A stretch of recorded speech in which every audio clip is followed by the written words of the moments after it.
لہذا مونږ او تاسو له پکار دی چې خپل منځونو باندې الله جل جلاله سره تعلق جوړ کو او خپل منځونه په داسې طریقې سره کوو کنه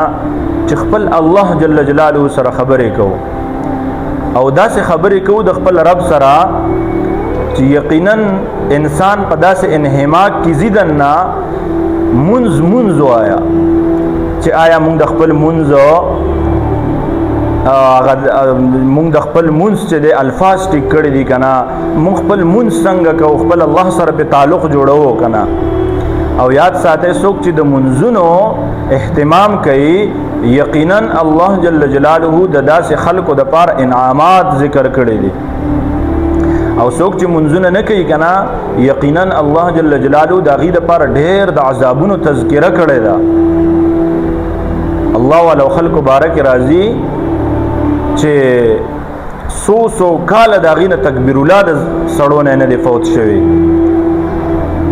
او زنانه وي داسې په اهتمام سره منځونه کړي دي چې گویا اغي په خپل کورونو کې د ځان د پاره جمعهتونه مختص کړي دي یو الله ولا یو قصه لیکل دا وی یو کسو داغه خور وفات شو نو خور چې وفات شو ندید تدفین یعنی داغه د خخولو د پاره چې کله ترتیب جوړ کو ندیرور بارکه راضی دارور وی چې مونږ کله خپل د خور وړه قبرستان ته کنه قبرستان ته خو وی وړه نو ما چې کله د خپل خور خخوله نو هغه چې مونږ څنګه خخه کړه نو زما په دې جیب کې یو تیلې و او هغه تیلې چې دی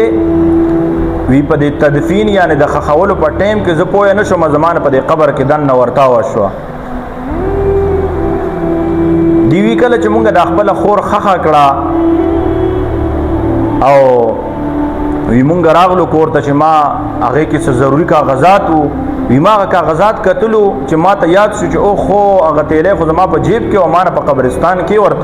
ورتا وشوې د قبر کې ما چې کله خپل خور خخوله فرمای دی وی چې ما سره فکر شو او زه روان شوم یو عالم نه تپوس کوم د بل عالم نه تپوس کوم علما ما ته وی چې کله انسان خخ شي کنه نو بیا د قبر کولا ول نشته دی وی ما علما او ته وی چې دا څه کار دی چې زمانہ کاغذونه دی په دې کې اگر نه ورتاو شوی د ډیر زیات ضروری کاغذونه دي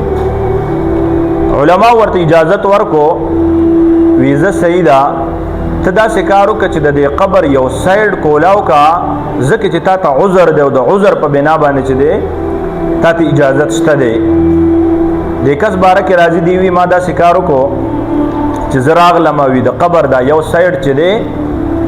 وی دا ما کولاول شروع کړو وی کله چې ما دا قبر کولاو د سایډ نه لګیاو ما وی چې ما وکتنو د ور د شغلې زماره کو د خور په قبر کې خيږي وی عجیب حالات ما ولیدو وی دن یو قسم چې غیرولې وی فرمای ما دا شکارو کو چې هغه قبر می زر هغه سایډ بند کو راو تختې دم کور ته په جړه باندې او خپل مور ته مې وی چې مورجانې ما خو د خپل خور قبر کولاو کو یقینا هغه قبر سایډ چې ما کولاو کو اومې کتن پاغي کې د ور شغلې خيږي نو مور دا سو وجره زما د خور بس داسې ګناه کو چې نن هغه په دې عذاب باندې مبتلا ده په قبر کې په دې عذاب باندې فرمایي دی مور ورته وی چې داسې کار دی زویا چې ستاده خور ته به ما د مانزه په ټیم کې وی چې د مونږ ټیم دی نو دې به ماته وی چې مورې او به کم کنه ته سل تنگول کې وی ما به ورته بیا وی چې بچی ستانه دا ټیم زی او د مونږ ټیم دی څنګه چې مونږه تاسو ګورو کنه کورونو کې زنانه او توایو شاب منځو کې دی یاره لا ټیم شته لک صبر وکې قضا کېدو ته لا ډېر ټیم دی فرمایي چې دی به مونږ کو خو په مونږ کې به تاخير ډېر زیات کو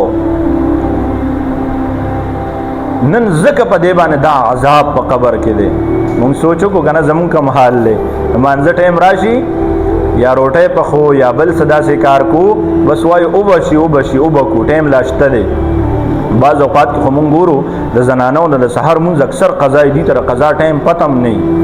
بچ څنګه پاسې مونږ کوي مونږ کو او پته نشته چې په ژوندۍ کې څومره قضا مونږونه په دې پسې لیکل شوی یاد ساتئ د مونږ اهتمام رسول الله صلی الله علیه وسلم په سلورو خبرو کې لومبه خبره دا تذکرہ کړې ده چې کو کم سړی په خپل زنانو باندې دا خبره پکې دن راولي په کومه زنانه کې چې دا خبره راشي باغې کړمبه د مونږ تذکرہ ده لہذا مونږه تاسو له پکار دي چې د منځونو ټایمونه او پیژنو د منځونو الفاظ صحیح کو الله جل جلاله سره دې باندې تعلق جوړ کو تاسو ته پته دی یو زنانه بارکه راضي او کله چې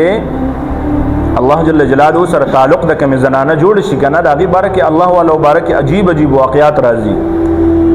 یو زنانه بارکه راضي وي هغه په منځ باندې ولاړه وا منځ کوي نو د دې مونږ نه مخکې د نیت ته تړلو نه د تندور چې کم دی تنور چې ورته مونږ وایو د تنور ته لرګي وشتلو نه دی وی چې په دې دوره ټایم کې به دا لرګي یعنی دا لرګي به سوځي دا تنور به ګرم شي زبر دینه بعد مونږ کما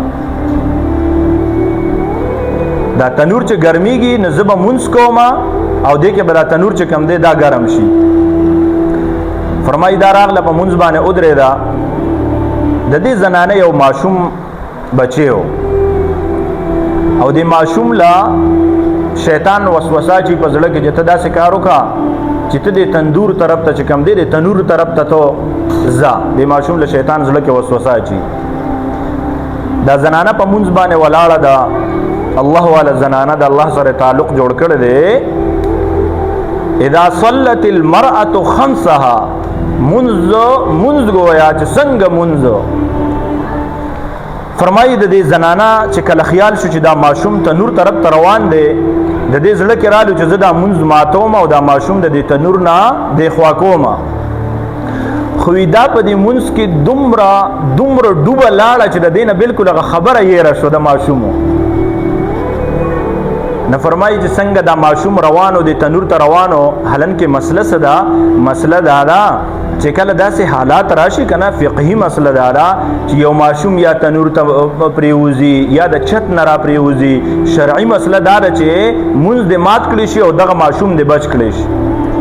فرمایي دا زنانه چې دی الله والا زنانه وا نه د دې بالکل اړو سوچ او فکر بل طرف ته لاړو یعنی الله جل جلاله طرف ته لاړو په منځ کې انهماک چې ورته وي ډوبه لاړه نه څنګه چې دی دا منځ کلمات کو منځ پورا کو خپل منځ پورا کو نه فرمای د دې سوچ راغې هغه ماشوم خو د دې منځ په دوران کې تل او تنور ته چې دی ورته شوی وو نه دې چې څنګه منځ پورا کو او زره منډ کړ تنور طرف ته چې یاره دغه ماشوم به کم حال وي نه دې چې هغه ماشوم په تنور کې وی کتل نو هغه ماشوم ته الله جل جلاله د سکروټو نه یاقوت او مرجان جوړ کړي وو او ماشوم پکې داسې پروت او بهترین پروت د واقعي د ذکر کولو مقصد مې دا دی چې انسان خاص طور زنانو له پکار دي چې خپل الله سره تعلق جوړ کړي او داسې منځ کوي کنه داسې منځو چې هغه د دنیا ما فيها نه چې دین خبر نه وي بس خپل الله سره داسې تعلق جوړ کړي او ګره صرف 15 منځونه نه